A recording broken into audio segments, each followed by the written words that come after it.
Eu queria repercutir com você, desde que a reforma tributária foi apresentada, houve uma grande preocupação aí, né, no mercado sobre os impactos na atividade de muitos produtos, setores, por conta do aumento das alíquotas de imposto e também pela tributação de dividendos. E aí eu queria repercutir, ver sua opinião, como que você avalia esse impacto dessa proposta na indústria de fundos de investimentos? Paulo, acho que essa é uma excelente pergunta. Só para colocar aqui em contexto, né, aqui dentro da MEC, conversando com os investidores institucionais, a gente praticamente parou outros projetos para discutir reforma tributária, tá? Principalmente a parte da reforma, óbvio que pega ali aplicações financeiras.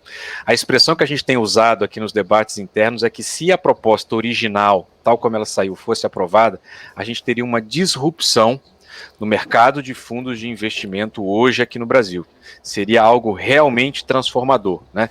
E aí, quando você tem uma reforma dessa envergadura, você começa a ter aquela famosa peregrinação de cada um dos setores econômicos indo a Brasília para ir lá justificar por que o seu setor é mais importante do que todos os outros no Brasil e na galáxia, e isso acaba dando um pouco do tom, né, de quão difícil é você fazer uma reforma dessa natureza, tá? Só, assim, eu sei que esse assunto já foi até extensamente debatido aqui dentro da BMC News, né, mas assim, para colocar em perspectiva do que a gente está falando aqui, né? Quer dizer, a reforma foi fatiada, a gente teve uma primeira parte que enviada no ano passado, e agora a gente está falando aqui desses ajustes de alíquota, tanto de imposto de renda para fundos, quanto a discussão se vai ter come-cotas ou se não vai ter come-cotas, essa discussão dos dividendos, que eu acho que, na minha opinião, é o ponto central, principalmente do que a gente está debatendo aqui dentro da MEC, e aí explico por quê, tá? Essa é uma parte geralmente um pouco mais invisível para o investidor, né? Quer dizer,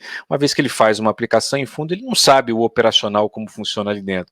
Mas até para dar um pouco da leitura nisso, né? Dentro de uma asset, de uma gestora, você tem o que a gente chama das camadas de fundo. Você tem um fundo maior, onde os ativos ficam ali dentro, que o pessoal chama de master feeder. Embaixo dele você tem outros fundos, o pessoal chama ali dos FICs ou os feeder funds, que vão comprando cotas desse fundo maior lá em cima, né? E aí o que acaba acontecendo é que ao você estabelecer uma estrutura de dividendos para fazer uma retenção de imposto, você tem um ônus operacional das gestoras de acompanhar para cada CPF se ele recebeu dividendo, se ele é isento ou não, quanto é que ele tem que pagar de imposto, que hoje isso não existe na indústria. Então, a gente conversou com o Ministério da Economia, sensibilizou, só que junto com a gente, né, a indústria financeira, você tem todo o resto do Brasil indo lá também, olha, isso aqui vai apertar, isso aqui não vai funcionar, tem problema operacional, isso aqui atrapalha as empresas, isso aqui mexe no crescimento. Então, eu acho que a dimensão de uma complexidade de você fazer uma reforma tributária dessa natureza, que tem seus méritos, a gente precisa reconhecer, né? Ela busca reduzir imposto de pessoa física na alíquota de isenção, né?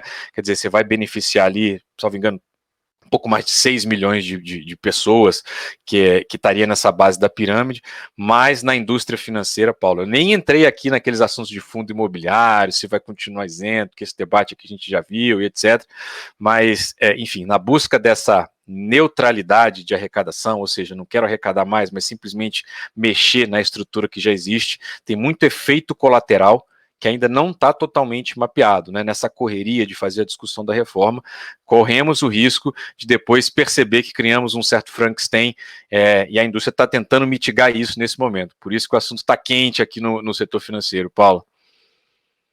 A gente sabe que essas discussões elas vão aí ter, né? Esse tema vai seguir ainda por um bom tempo. Mas acha que o mercado ele pode sofrer mais impactos ao longo do tempo? Algumas classes de ativos podem ser mais afetadas do que outras, por exemplo? Sim, Paula, a gente está percebendo aqui uma possível, que a gente chama aqui de distorção alocativa entre as classes. O que é? Né? Se eu começo a tributar mais uma classe em detrimento de outra, você pode ter aquela corrida pelo ouro, né? Quer dizer, todo mundo indo para uma classe só, buscando ali algum incentivo tributário, né? Então, só para dar um exemplo disso, quando a gente viu na proposta original aquela discussão de você pegar aquele diferimento de investimento em relação ao prazo, você deixasse até 6 meses, até um ano, você saía de uma alíquota de cerca de 22,5% e caía, digamos assim, no investimento acima de 2 anos, numa alíquota de 15%.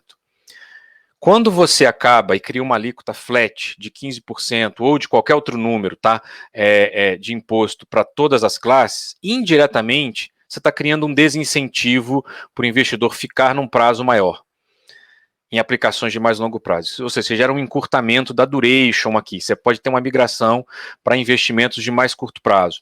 Tem um debate dentro da reforma que ele não foi feito, eu acho que de maneira extensiva aqui junto à opinião pública, que é a atratividade para o investidor estrangeiro, né? Em algumas situações, o investidor estrangeiro vai ser penalizado. Você pode criar mais uma distorção de você não ter entrada de recursos para investimento aqui, sem falar, eu acho que nessa era a principal aqui para o público da BMC News, uma eventual distorção sendo gerada entre renda fixa e renda variável.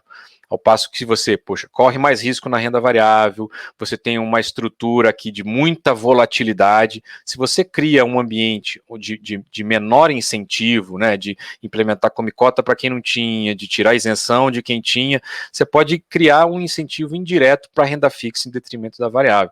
Isso seria muito nocivo e teria um efeito muito forte aqui nessas classes de ativo, Paulo.